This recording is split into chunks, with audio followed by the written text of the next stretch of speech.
हम अपने subconscious mind का इस्तेमाल करके अपनी लाइफ में जो चाहे वो पा सकते हैं।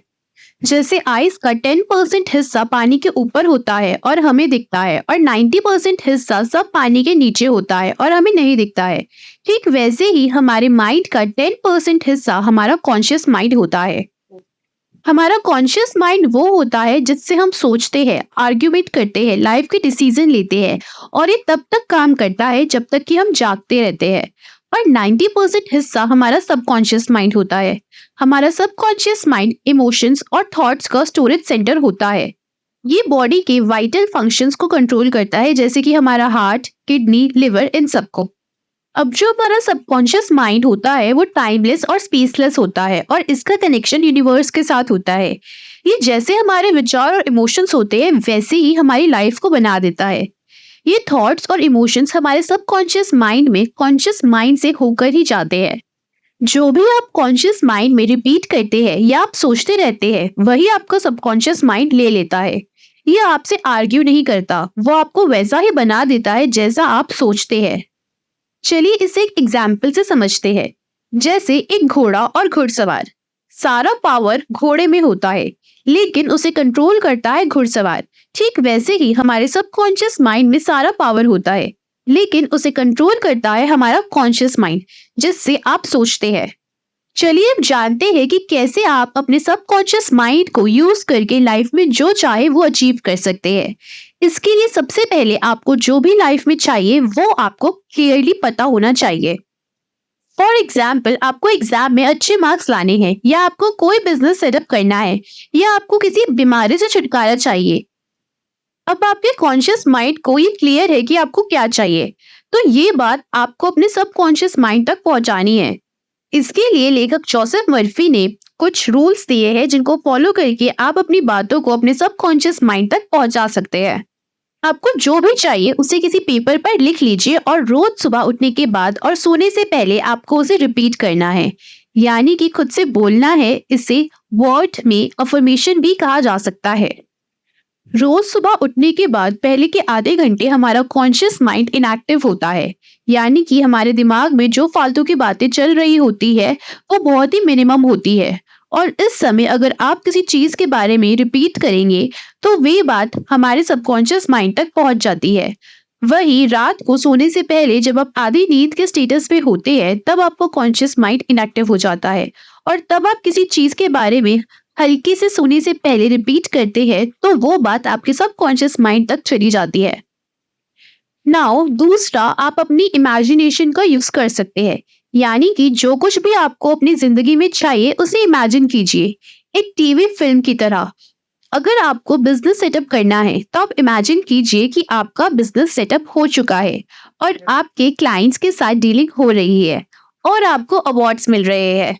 अगर आपको एग्जाम में अच्छे मार्क्स लाने हैं तो आप इमेजिन कीजिए कि आपने एग्जाम क्लियर कर लिया है और आप अपने जॉब्स में ड्यूटी कर रहे हैं।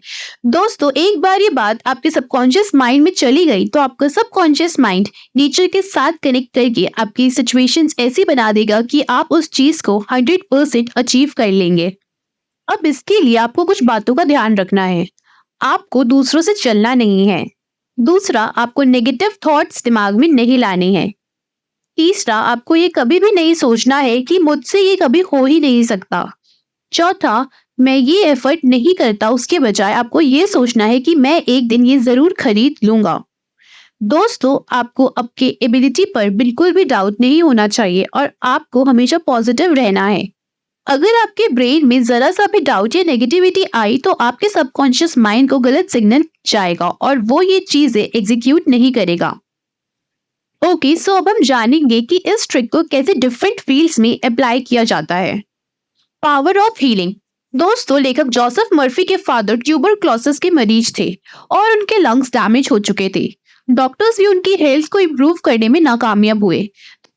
तब लेखक ने अपने फादर को एक क्रॉस दिया और कहा कि ये बहुत ही पवित्र क्रॉस है, क्योंकि ये उस ब्रिस्ट का है जिसने 150 इयर्स मेडिटेशन किया है। और ये सुन के उनके फादर ने उस क्रॉस को अपने सीने से लगाया, और ये सोच करके वो सो गए कि इसमें होली पावर्स है, प्योर शक्तियां है, और ये उनकी बीमारी को ठीक कर देगा।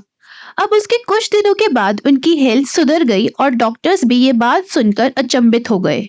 बाद में जोसेफ मर्फी जी ने बताया कि ये क्रॉस किसी ब्रिस्ट का नहीं है, बल्कि उसने नेबरहुड के किसी दुकान से खरीद लिया था। लेकिन उनके फादर इसलिए ठीक हुए क्योंकि उनको लगा कि इसमें होली पावर सच में मौजूद है।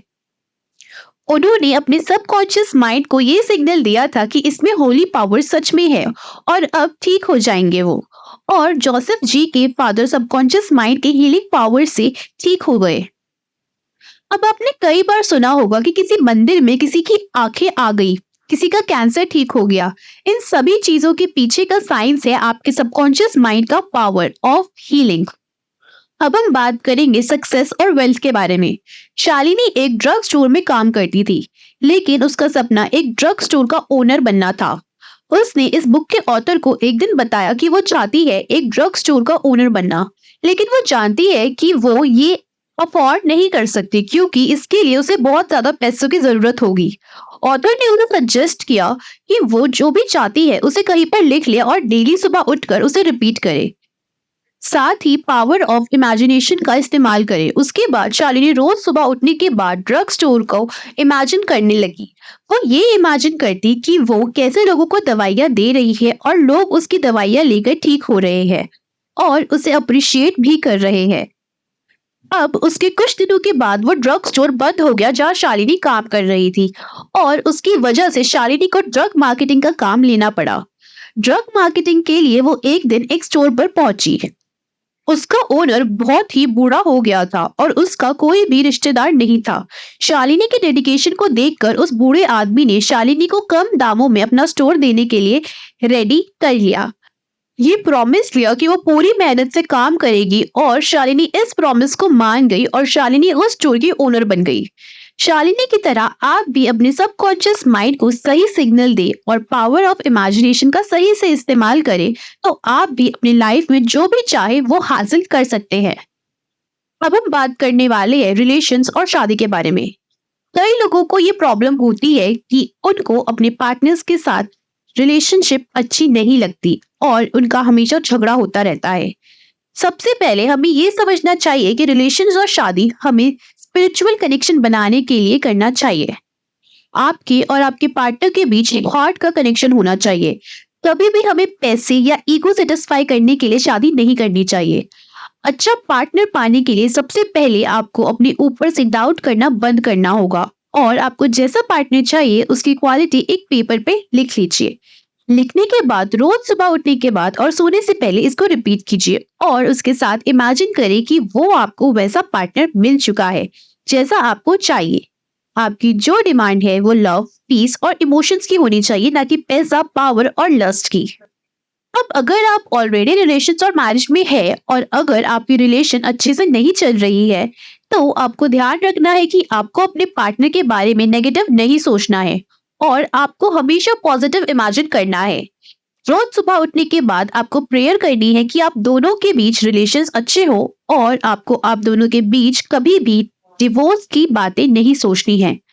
आपको आपके अवचेतन मन यानी कि सबकॉन्शियस माइंड को ये सिग्नल देना है कि all is well. Yes, repeat with me, all is well. अगर आप कभी भी अपनी लाइफ में कोई भी प्रॉब्लम में फंसे हैं, तो हमेशा अपने दिल से कहिए ऑल इज वेल। हाँ, इससे आपकी प्रॉब्लम तो सॉल्व नहीं होगी, लेकिन उससे लड़ने की आपके अंदर हिम्मत जरूर आ जाएगी। तो दोस्तों, यहाँ पे हमारी समरी फिनिश होती है।